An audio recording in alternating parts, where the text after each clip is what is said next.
Hey everyone, it is Kristi, and this is a take 2 of reading from my doctoral thesis. I made a video yesterday. Sadly, the sound dropped out a couple times, and so even though it was a half-hour long and it was done fine, there was just too many times that the sound dropped out and I wasn't happy with it, so I'm trying it again with a different mic and also with a lot of other things close. But anyway, I'm going to go ahead and screen share, and we're going to pick up from where we left off the last time, which was after the results of testing the comparison of the gendered measures and the sex variable when looking at left-right self-placement of British respondents in my sample. Before I get started, one other thing that I talked about in the video that ended up not going up was that there was a question on the data, and the person had, they had jumped in at about chapter 5 and were unaware of chapter 3 and had asked a question about the data, and that's fine. People can ask questions and I'll direct them to parts of the thesis specifically or say when those are going to come up. However, there is something I think worth mentioning that didn't come up in chapter 3 but is worth noting about the quality of the data set, because it's a very high N, the very high number of observations and cases that I'm working with. The fact is that this data is at least 10 times larger than any other study that has looked at agency and communion from psychology. That is because, and I understand this, people who do psychology at the university level have a lot of things that they want to test. And oftentimes it's survey-based or experimental-based, and they need to pay people for their time. And they also have to recruit, and they have to have a location and computers perhaps to do the, if they're doing some sort of survey, or people who volunteer in order to help them run the studies. And so there's very good methodological reasons for why psychologists and people in psychology have ends of, maybe under 300 or around 200 or something like that, and why they use tests, statistical tests that are appropriate for a smaller N. Difference of means tests and these other types of things. Not to say that they can't do more sophisticated tests, but they just use tests that you don't have to use if you have a large N. And excuse me, in my study, I was able to get, instead of 200 or 300, I have almost 3,000. I have 2,890 respondents in my sample, and so that allows me to say a lot more about the patterns in the wider British population. So part of the advantage is just the size of the sample. However, if I had just had a sample of almost 3,000 undergraduates from Britain, that obviously wouldn't be nearly as good as having a wide range of respondents, which is what I do have, because we went with YouGov and did the survey through their panel, which I think at the time was around 600,000 people. We were able to get a wide range of responses, people from 18 up until their 70s, different economic classes, different educational backgrounds, different geographical locations around the UK. And this is quite unique for understanding agency and communion in a population, because the number of people participating is much broader than in any of the studies prior to my study. And the final thing is, because you have a broad range of people, when you run the analysis, sometimes if there is a distortion, well, I don't say a distortion, but if certain groups respond at a higher rate in your sample than they do in the general population, then their large size in your sample can kind of skew the data a little bit. So what YouGov do with their data whenever they want to have something nationally representative, or what other social scientists do, is the data has been weighted to be nationally representative. So if, for instance, men responded at a much higher rate in the sample than women did, let's say hypothetically that men were made up 52% of my sample's data set, whereas in the population, let's say hypothetically, they make up 49%. When the calculations are analyzed, those men's answers would be sort of proportionally reduced in order to accurately represent their position in the population so they don't distort the data. So not only is the data set 10 times larger than anything used previously in psychology, and not only is it more representative in terms of it actually having a wide range of adults from the general population who have participated, it's also weighted to be nationally representative. So these are all things in favor of the robustness of the findings and the confidence that we can have that they're measuring something that's happening in the population that needs to be replicated again. So since I can't remember the person who asked me the question about the data, but it did inspire me to explain that, because again, it doesn't come up in chapter 3, and I think it is worth describing the benefits of my approach in that way, because of the confidence and the robustness that we can have that there's something going on in the actual population based on the results of this analysis.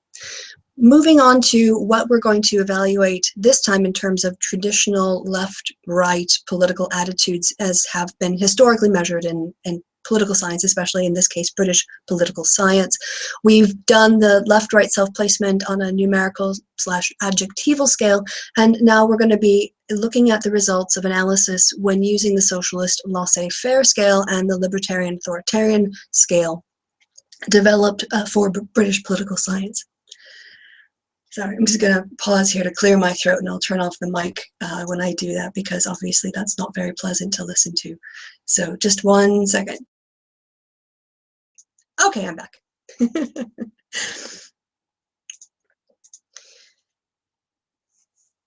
Socialist laissez-faire and libertarian authoritarian. Anthony Heath, Jeffrey Evans, and Jean Martin developed measures for attitudes which they termed as core belief and values, namely measures of socialism laissez-faire and libertarian authoritarian attitudes. The authors cite Rocheik's argument that variation in political ideology can be reduced to that. When stripped to their barest essence, these variations are characterized by opposing views of the desirability of freedom and equality. The authors also cite Fleischmann's evidence that a two-dimensional and uncorrelated model can adequately describe the structure of social attitudes. To develop and evaluate short scales designed to capture the economic welfare dimension, the socialist laissez-faire, and the individual liberty scale, authoritarian libertarian scale, Heath et al. Worked with data from a nationally representative sample made up of panel members drawn from the 1989 British Social Attitude Survey. First, I present the results for the socialist laissez-faire scale of Heath et al., followed by the scale analysis results of these measures in the exploratory dataset, and finally by the regression analysis. I provide the details and analysis of the libertarian authoritarian scale in the second section. The goal of the socialist laissez-faire measures was to capture the conceptual components related to equality, collectivism, and government intervention. They used 6 items to form their socialist laissez-faire scale, which produced a Cronbach's alpha of 0.64. Their confirmatory factor analysis produced a single factor loading for the measures. In our survey, we included 3 of these measures and asked respondents to indicate whether they strongly agreed, neither agreed nor disagreed, or strongly disagreed with the following statements. And just to break from reading here, these are exactly what had been asked in British election studies going back for about 20 years now. 1. Ordinary working people get their fair share of the nation's wealth. 2. There is no need for strong trade unions to protect employees' working conditions and wages. 3. Private enterprise is the best way to solve Britain's economic problems. In our dataset, the measures produced a Cronbach's alpha of 0.63, which exceeds the 0.5 alpha as recommended by Pallant. Principal components analysis using a direct Obermann rotation, missing cases deleted listwise, produced a single factor solution. This variable was saved and used as the dependent variable in the ordinary least squares analysis below. As Model 1 in Table 5.4 indicates, the overall variance explained by the sociodemographic model is low, with an adjusted R-square of 0.04. Due to the coding of the scales, where strongly agree was coded as 1 and strongly disagree was coded as 5, a negative coefficient indicates the variable is associated with laissez-faire attitudes and a positive coefficient is associated with a more socialist outlook. Two variables are associated with a greater likelihood of holding socialist attitudes. Being a female, beta equals 0.09, and living in the north, beta equals 0.05. In Model 1, the sex variable has the largest beta coefficient of all the variables.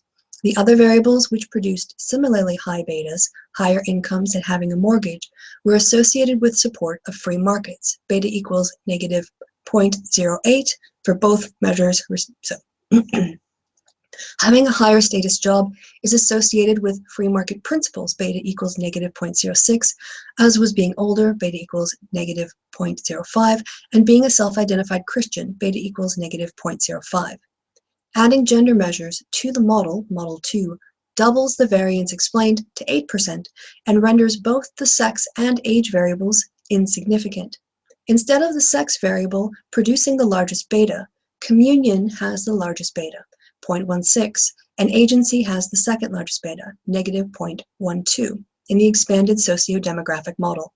Both of these gender measures produce statistically significant coefficients in the directions predicted by H6 and H7.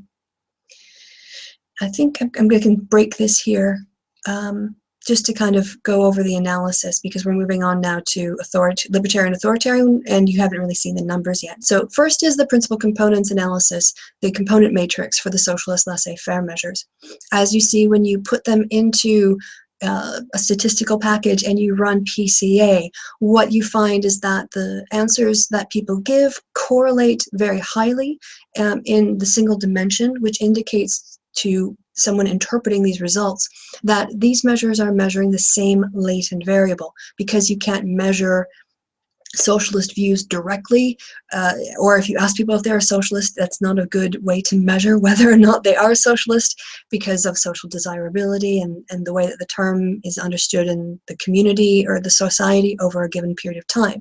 So we use these questions that measure elements of the socialist laissez-faire dimension without actually asking people directly, because they're going to give us responses that we can't always rely on because of their social desirability or their understanding of what the term means in terms of how the political science, people who are doing the analysis have done it.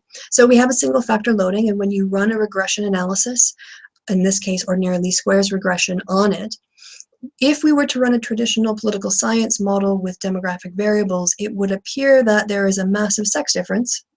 Well, not a massive sex difference, but yeah, actually, in terms of what's driving the variation here, you can see, if you remember from my video on statistics, the point of a beta is to tell you which variable is having the most influence in terms of explaining the variance in the dependent variable. And you eliminate the plus or minus signs and you just put them in rank order. So obviously here, the sex variable in this model has the biggest beta. This would make it appear as if there is a sex difference between the male and female respondents in the sample. However, when you control for how agentic a person is or how communal they are, what you find is that it's actually those gendered attitudes and people's score on that are really explaining the variation in the socialist laissez-faire variable. So you can see here, we've seen an improvement in the R-squared, almost doubling because of adding these three variables. And that sex becomes insignificant. And again, the reason why this is important is because it is another piece of evidence that demonstrates that when we are picking up a sex difference in our data in British political science and potentially in other countries as well, it looks like men and women are different. However, what is really driving it, at least in this model, is how agentic a person feels, regardless of if they're a man or a woman, and how communal a person is, regardless, again, whether or not they are a man or a woman. The fact that sex is significant here is just picking up on the fact that more men score higher on agency and more women score higher on communion. So what this is, the sex variable, I would argue, and we're going to see more evidence of this, is like sort of epiphenomenal. It's picking up on something that's not, it's not transitory, so it's not entirely a perfect term here.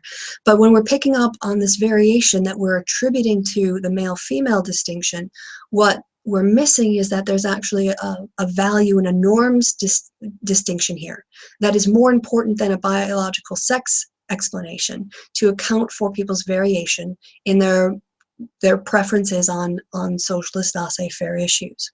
So that is another piece of evidence that is in support of the hypotheses that we're looking to test.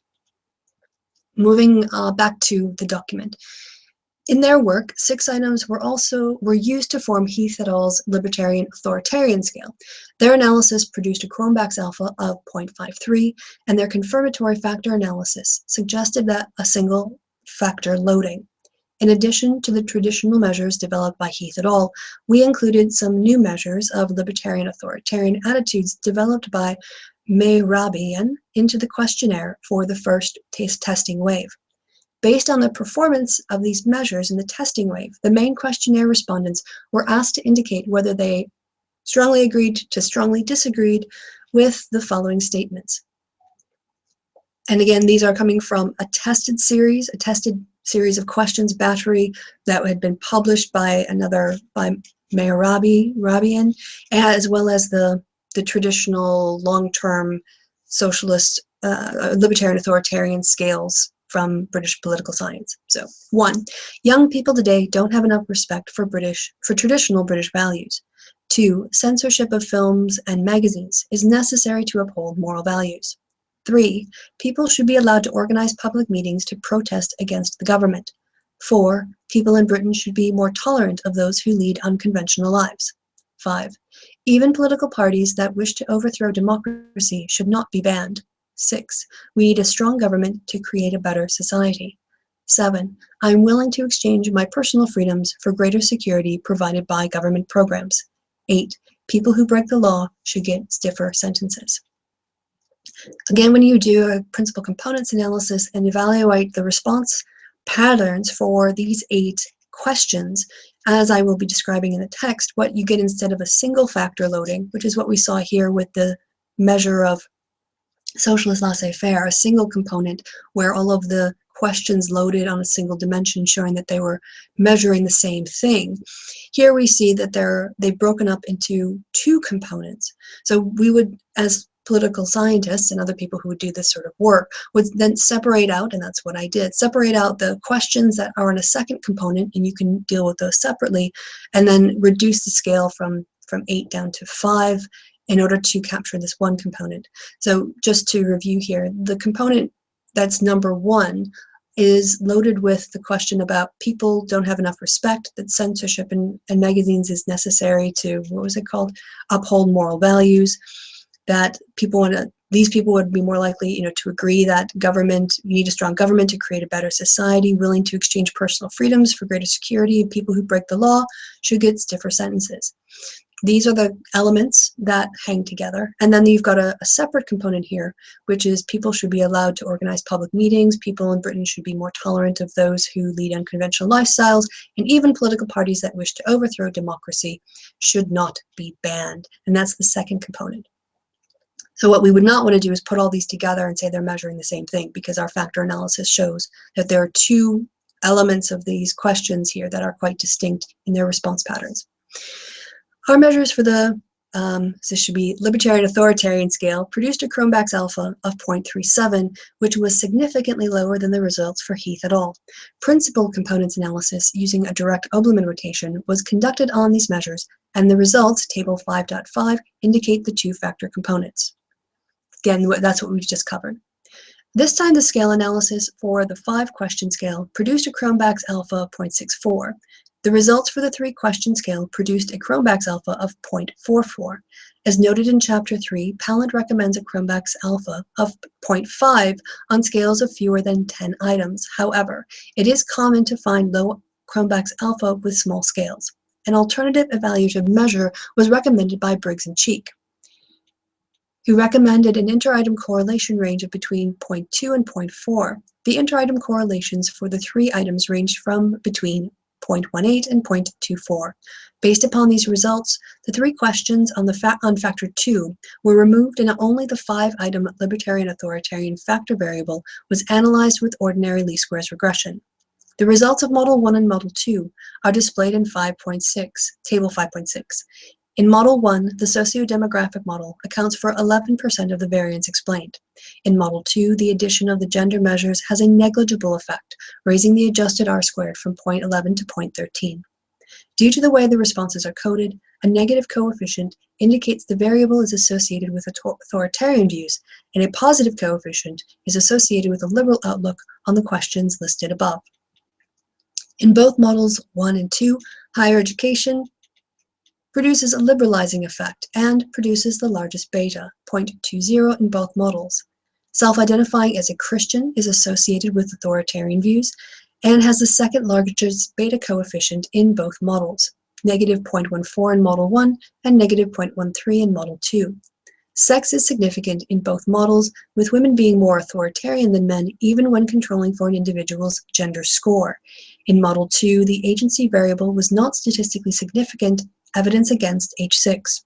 The communion measure was statistically significant and associated with a more liberal outlook, which is evidence for H7, and its beta was tied for second largest with the measure for Christian self-identification, negative 0.13.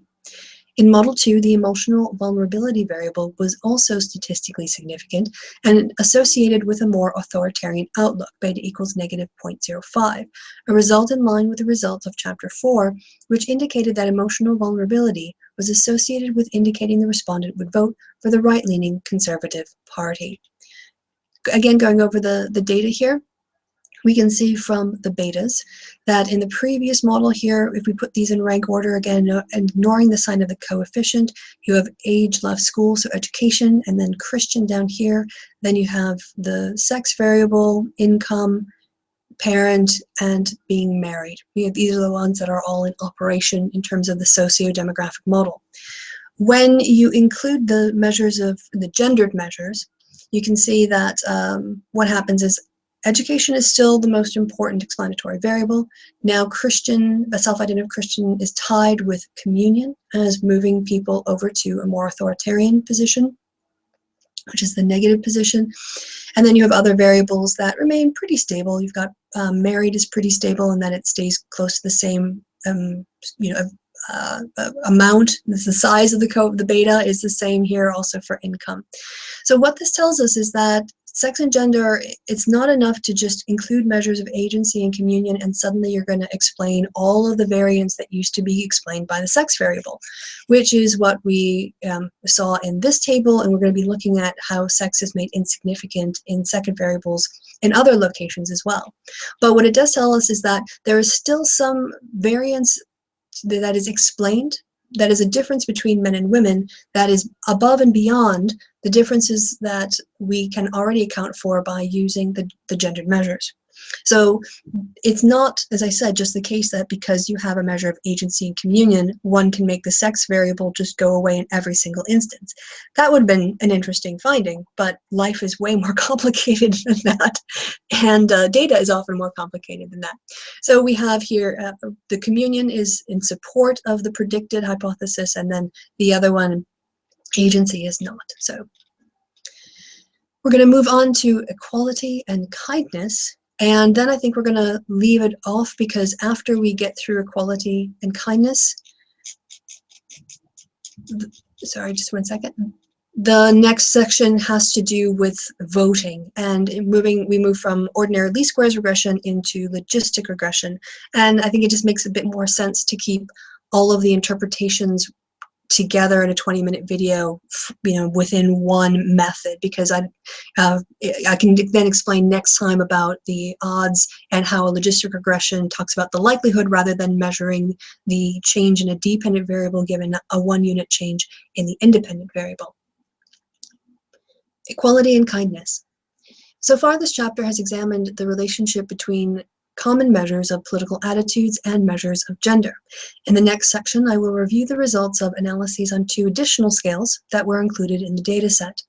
The next 2 dependent variables have been labeled equality and kindness. These measures were derived from the work of Feldman and Steenbergen using American data collected with random digit dialing from areas in and around Long Island, Brooklyn, and Queens, New York. Their number of cases was between 281 and 293. The researchers tested 8 measures of egalitarianism, labeled here as equality. In their analysis, Feldman and Steenbergen's egalitarianism scale produced a reliability score of Cronbach's A alpha equals 0.76. For the measure of humanitarianism, labeled here as kindness, their 8 scale items produce a score of Cronbach's alpha equals 0.69. Our survey used a subset of 3 questions from the 2 sets of 8 questions used by Feldman and Steenbergen. Given the space constraints, we selected 3 questions from each of the 2 scales. As with the previous measures, respondents were asked to indicate whether they strongly agreed to strongly disagreed. The equality scale statements used in the dataset were: 1. Our society should do whatever necessary to make sure that everyone has an equal opportunity to succeed. 2. One of the big problems in this country is that we don't give everyone an equal chance. 3. If people were treated more equally in this country, we would have many fewer problems. Statements for the kindness scale were: one of the problems of today's society is that we are often too kind to people who don't deserve it. 2. It is best not to get too involved in taking care of other people's needs. 3. People tend to pay more attention to the well-being of others than they should. According to Pallant, the recommended score on the Cronbach's alpha coefficient should be equal to or higher than 0.5 for a scale composed of less than 10 items. The value of Cronbach's alpha for the equality scale in the main Internet survey questionnaire was alpha equals 0.81, while analysis of the kindness scale from the Internet survey produced a Cronbach's alpha of 0.69. Both alphas were higher than the recommended score of 0.5. Principal components analysis was conducted on the 2 scales using a direct Oberlin rotation, missing cases deleted listwise. A 2-factor solution was produced with each of the scales loading onto their own factors. The results of the pattern and structure matrices are displayed below in tables 5.7. These results were saved as regression variables and were used as the dependent variables in the ordinary least squares analysis below. As with the other regression analyses conducted in this and previous chapters, the variables were checked for normality of distribution, outliers, heteroscedasticity, and multicollinearity, and no problems were found. Table 5.8 shows the results of the socio-demographic model on the factor variable for the equality scale. As with the previous models, only a small amount of the variance is explained, 5%. Due to the way the measures are coded, 1 equals strongly agree and 5 equals strongly disagree, the negative coefficients indicate the variable is associated with egalitarianism, and positive coefficients indicate the variable is associated with a more tolerant attitude regarding disparity and equality. In Model 1, the higher scores, I'm going to pause on before we go that just to walk you through the structure matrix here. And what you have is we've seen, that when we want to evaluate whether or not questions are hanging together insofar as they're measuring the same concept, principal components analysis is a good way to explore this. And when you put all 6 questions into a factor analysis, they load very clearly onto 2 different components.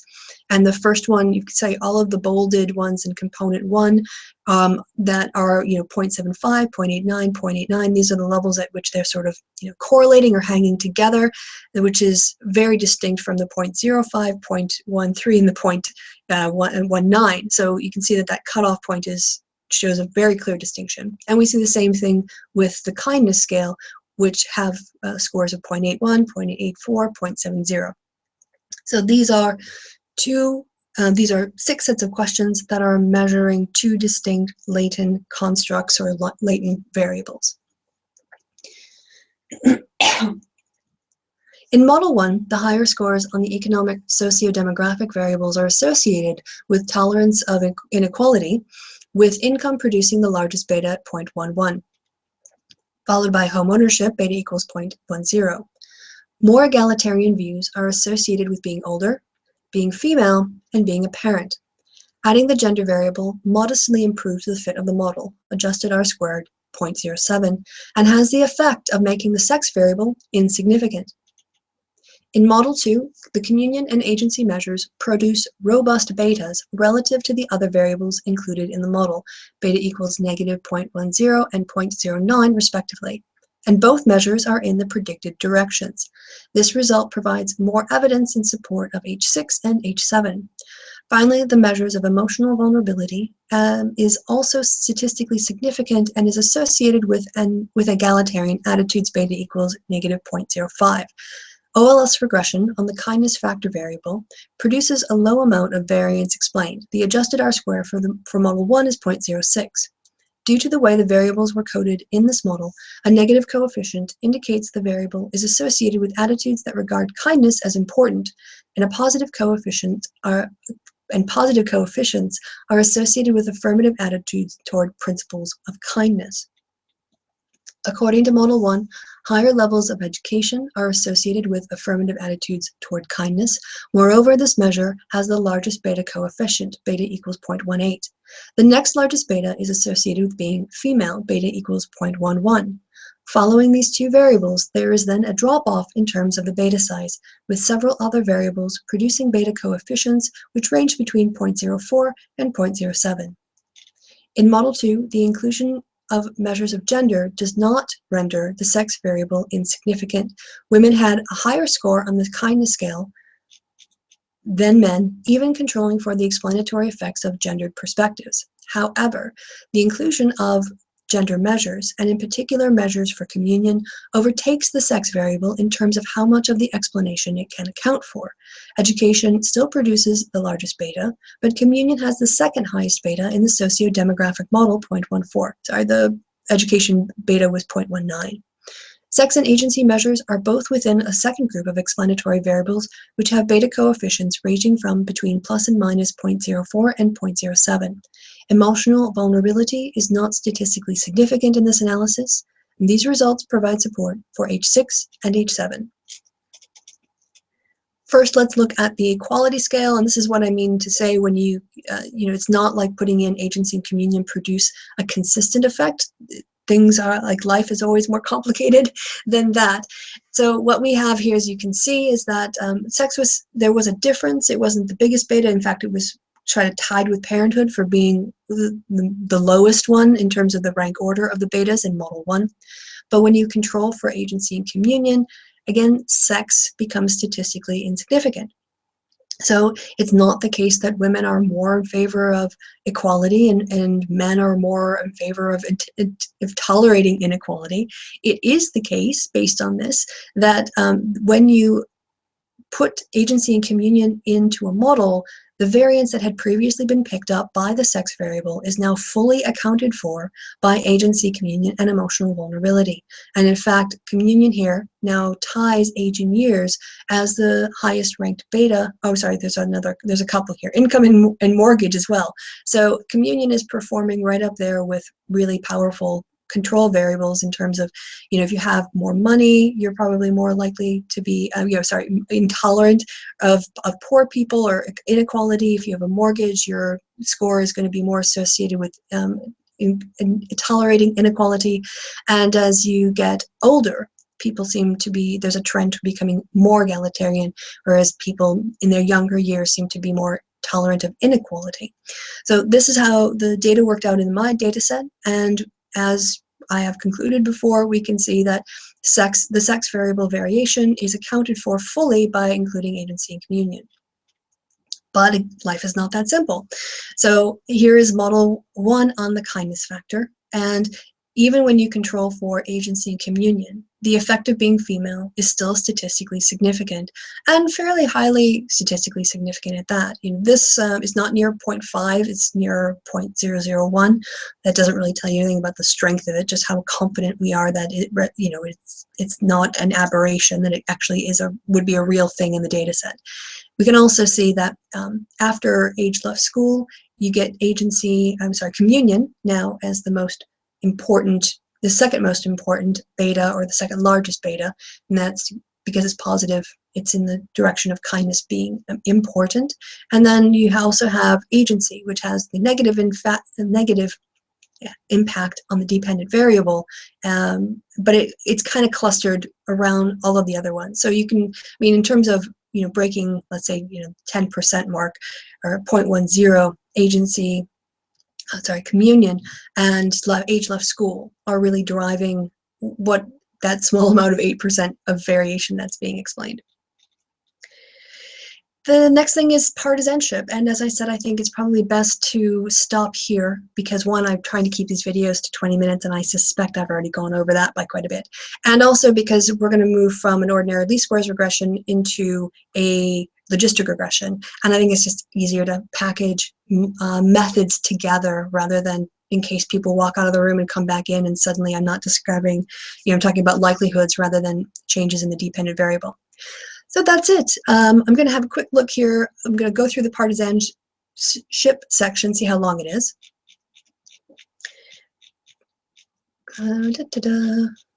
Yeah, so we're going to have a little bit to go through here. We've got labor and conservative, and then we have the conclusion, where I go through all of the various hypotheses that are coming out of this and look at the patterns of the results and look at the overall story. And from this chapter, like I said, I'm going to skip chapter 6 and we're going to go right on to the conclusion, which is not filled with statistics. For people who find that stuff boring, you'll be very happy with that. But it does tie together everything that I've been setting up from the introduction forward. So it's a very important chapter that not only does an overview of the results of the findings as I presented them, but also looks ahead and tries to examine the implications of the way that the data worked out and the hypothesis testing and whatnot. That is what you have to look forward to. So I guess I will be providing more information. I can stop sharing now. I'll continue this on. I'm hoping to finish it up this week because, again, we only have one section with the logistic regression and the conclusion, and then the conclusion to the thesis. For those of you who have to do a thesis sometime, I hope this gives you an idea of the scope of what your work might entail. And also, as I've often said, that I wanted this to be a demonstration of the value of feminist critique, because it is specifically by bringing the question, what do you mean by gender, and trying to better and more accurately gender the concept of how we attribute a causal structure to social norms or social identities or other things that are currently being picked up by the sex variable. I think, as I've demonstrated in just this one section, that times that we think sex is statistically significant in our analyses, we might be wrong. And so the impact of sex differences as measured by a biological category might be overstated in at least British political science, or it might only appear in certain situations, like views on authoritarian libertarianism or views on equality.